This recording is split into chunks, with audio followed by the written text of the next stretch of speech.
Welcome to WTF is Web3, where we untangle the uncertainties of Web3 technologies. Be sure to check out the show notes for more information, giveaways, and ways to stay in touch. You're also going to want to make sure that you're subscribed to our podcast, our YouTube channel, and our private group so you don't miss out on exclusive content, freebies, and much more. If this episode seems like it was stripped out of a longer conversation, that's because it was. This is what we call a shallow dip, because it's basically the opposite of a deep dive, where we're going to give you a brief explanation of a concept, a term, or a topic that we just felt you would dig without having to listen to an entire episode. However, if you do want to listen to the entire episode, I invite you to check out the show notes, because that will get you to that longer episode and you can hear everything in context of the original conversation. Now that we've got that explanation out of the way, let's jump into the episode. Casey, what's an NFT? Wait, sorry. I also really like the potential title for this show to be WFT is an NFT, or WFT Web3. Yeah, I had some titles for episodes that were using that WFT is an NFT, but I feel like for a podcast it might be too specific. I do like the breadth of WFT is Web3, because it kind of rhymes and then it also opens it up to all this kind of stuff. So I think a large portion of our podcast is going to be forever second guessing whatever names we are working with. Maybe we'll just like change names every so often, every season. Yeah, it's good for branding. All right, Casey, what is an NFT? NFT, again, a nice little 3-letter acronym.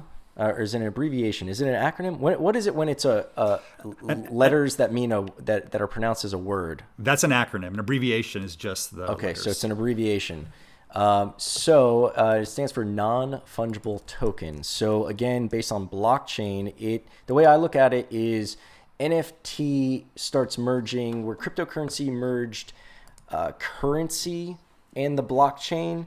NFT, and correct me or add your input, would be taking things, items, assets that aren't currency but still either have some type of value or would benefit from some sort of authentication and bringing that to the blockchain. Some of the first projects I heard about that really intrigued me, and they really intrigued me because, and I still have so many questions on them. I think it'd be good to get somebody who works with NFTs, and I know some projects are out there.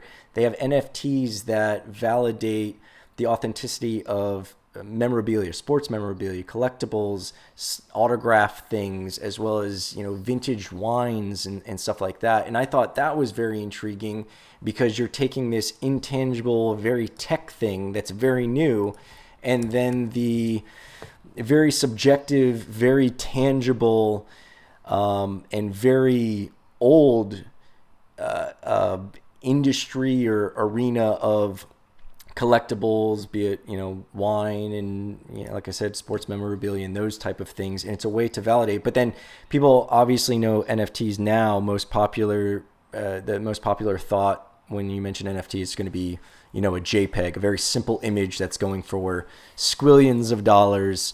And take it from there. What do you have to add to that? I could go on, but I want to hear your take. So an NFT doesn't even have to represent a thing. Like all it is a non-fungible token. So it's just one. So instead of a cryptocurrency being one of many, a fungible token, it's not. It's itself. It's just one thing. And that's why it lends itself really well to identifying assets, collectibles, anything like that, because you can say it's that one. It's like a serial number. Like that's it. Like a title. We discussed a project of taking the title to your house and converting it to an NFT, and we'll do maybe a whole episode on that, because there's a lot of interesting things that you could do once you do that.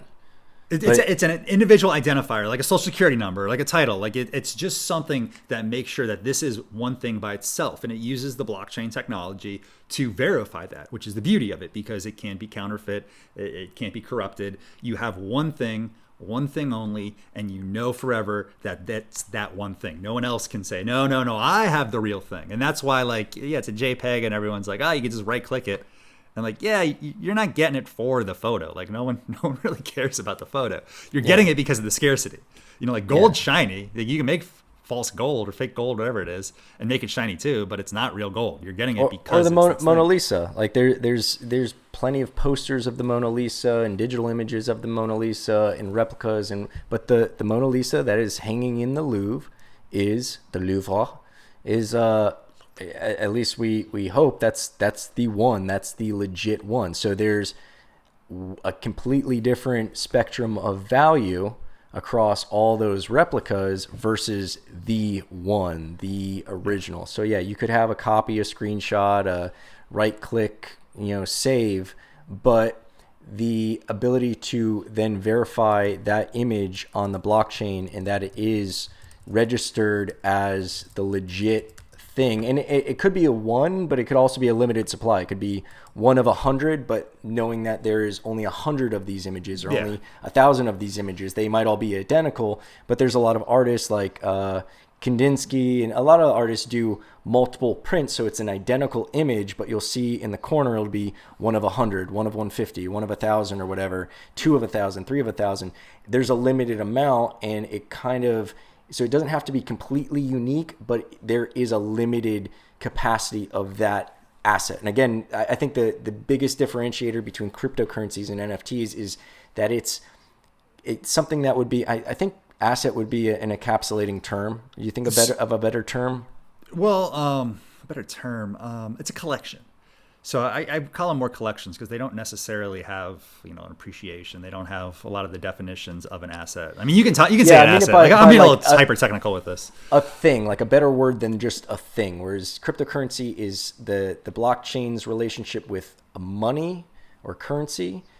The NFT is it's a thing that's not a money. It's not meant to be necessarily transactional like currencies are. Could have utilitarian purposes, maybe not. I mean, we can get into that with some of the projects that are out there, like the Bored Ape Club and everything. But you mentioned Bored Ape Club, and you were just talking about this like limited run. The thing about an NFT is it does identify one individual thing by itself, but with that individual thing can be part of a larger collection. Yes. So like you said, you can have a collection that says like, one of 1,000, two of 1,000, three of 1,000. Well, that little number is what makes it unique. It's not an exact replica. It is in itself one of those it's a unique items registry or serial number or whatever else. Exactly, in the greater collection. So that's why it's non-fungible, because it is standalone by itself, identifiable. That one is that one, and then number two is number two, and number three is number three, and no one can sit there and say, well, no, mine's mine and mine's yours. They're not completely interchangeable, where cryptocurrencies are legit interchangeable. One Bitcoin is one Bitcoin is one Bitcoin is one Bitcoin. There's no one that says like, I have this Bitcoin. There's no tangible, unique, separate element. And what makes the NFT technology very applicable to this usage is because, arts, like people like the rarity of the scarcity and the individualness of it, even though it's in a greater collection. So Bored Ape Yacht Club, we'll get into all this stuff. It's essentially one of these collections, but it's what's known as a PFP. It's a profile photo. And you guys are on Twitter, you're on Instagram, you're on Truth. Getter. Yeah, Getter. You're on all the hot new, the best, the best of the best of the best of social medias. And you see that little photo. I know Twitter right now is like really adopting the NFT PFP. Again, PFP, profile photo. That a lot of people are using an NFT for. All it does is signal like you're part of this tribe, and it's another use case for the NFT. It's not the end all be all for NFTs. There's tons of other really cool uses for it, but it's this first iteration. Beeple was another one that got a lot of attention in the last, I don't know, was it 6 months? Maybe a little longer. He essentially made digital art, went out and just created a new artwork every single day.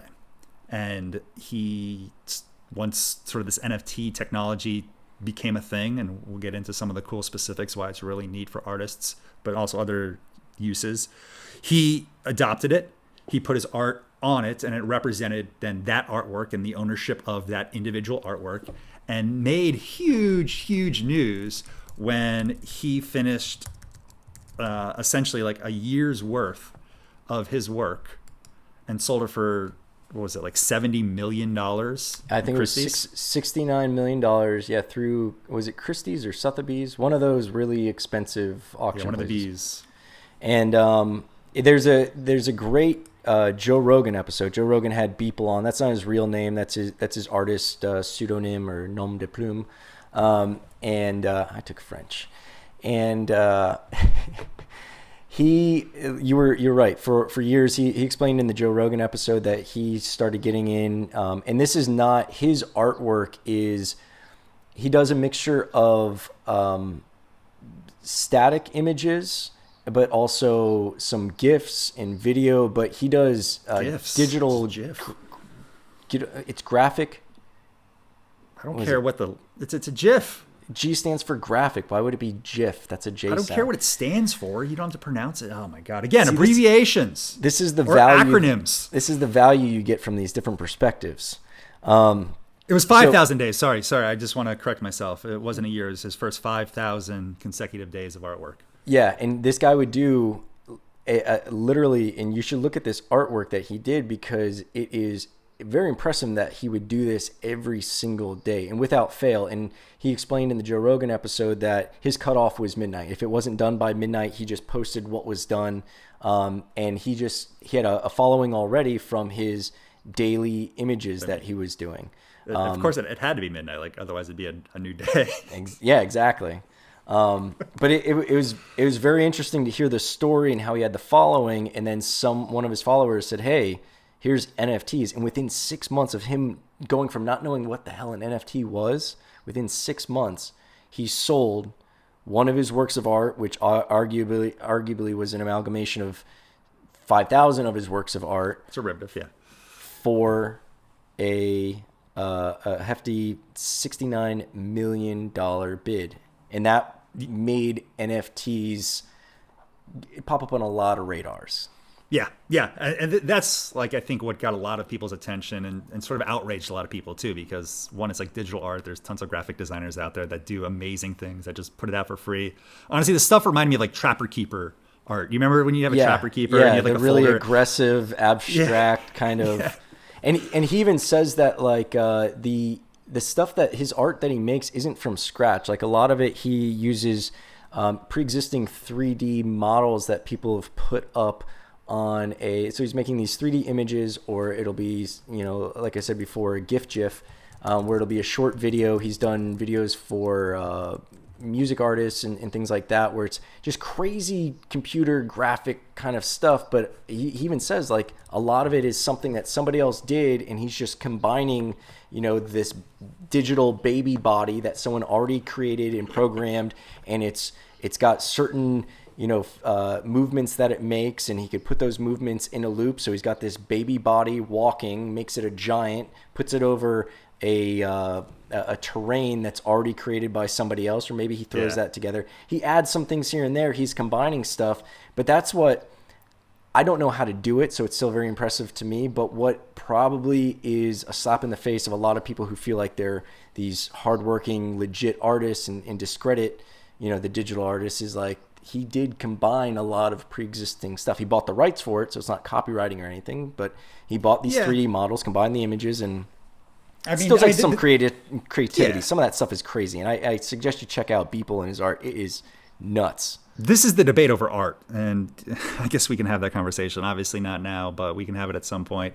Art is very contentious on what is worth anything, what is of value, what is high art, what is low art. I mean, his is sort of derivative, but he does have this social commentary that you'll see in a lot of his works, have some sort of messaging. They do tie together sort of this zeitgeist and present some sort of message, which is what kind of art does, and which is why a lot of art has value, because it captures a moment and tells a story, regardless of the means, regardless of how in depth, how much time it took. As long as there's some sort of response elicited, it's art, in my mind.